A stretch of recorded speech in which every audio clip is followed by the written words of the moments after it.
Le Sénégal renforce son engagement en faveur des droits des personnes handicapées à travers un atelier stratégique organisé dans le cadre du plan de travail annuel pour l'année 2024. Cet événement réunit divers acteurs clés, dont des défenseurs des droits des personnes handicapées et des représentants des ministères étatiques concernés, pour examiner l'application de la loi d'orientation sociale adoptée en 2010. C'est un atelier que nous organisons parce que c'est un atelier qui fait partie de notre plan de travail annuel, donc qui était prévu depuis l'année dernière pour faire partie des activités que nous avons prévues en 2024. Cet atelier d'aujourd'hui va nous permettre de mieux comprendre la loi d'orientation sociale.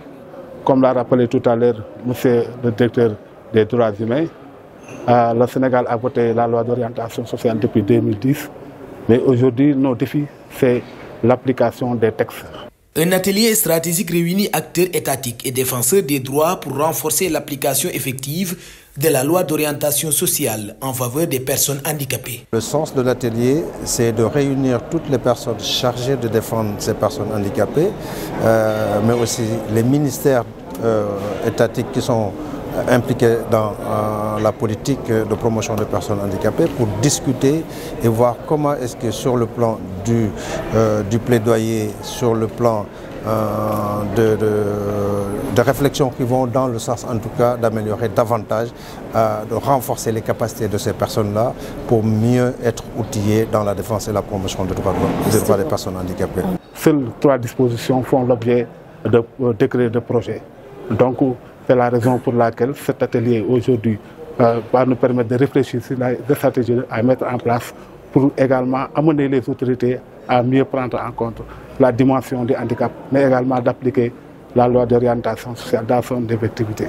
Malgré les protections internationales, les personnes handicapées au Sénégal font face à des discriminations persistantes, notamment dans l'accès à l'éducation, à l'emploi et aux infrastructures. La loi d'orientation sociale par rapport à l'éducation, à la formation, mais également l'accès à la formation, à l'emploi pose problème.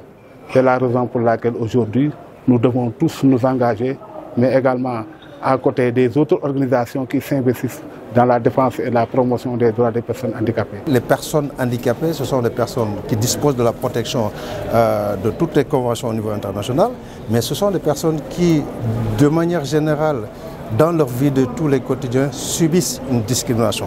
Et la discrimination, c'est un principe fondamental de droits humains qui traverse toutes les conventions internationales. Et si vous voyez au niveau de la question de l'accès au bâtiment, la question de l'éducation, la question de la formation professionnelle, la question de la sécurité sociale, etc., ces personnes-là subissent une discrimination. Malgré les avancées avec la carte d'égalité des chances, des défis subsistent pour garantir un accès équitable à la santé pour les personnes handicapées, appelant à une action renforcée des autorités. Aujourd'hui, nous disposons de la carte d'égalité des chances.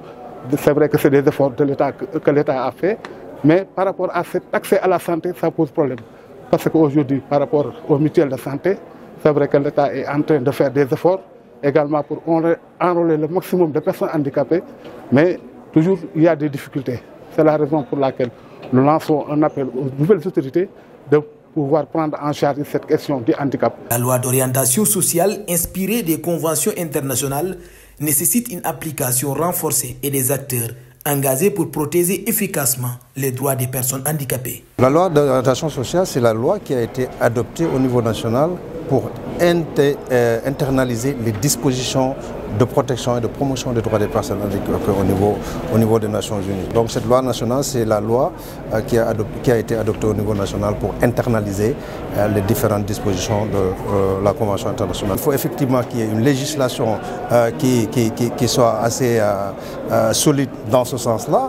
Il faut aussi qu'il y ait des acteurs qui comprennent les enjeux, mais qui comprennent aussi ces dispositions qui existent pour mieux vraiment aider à protéger ces personnes-là.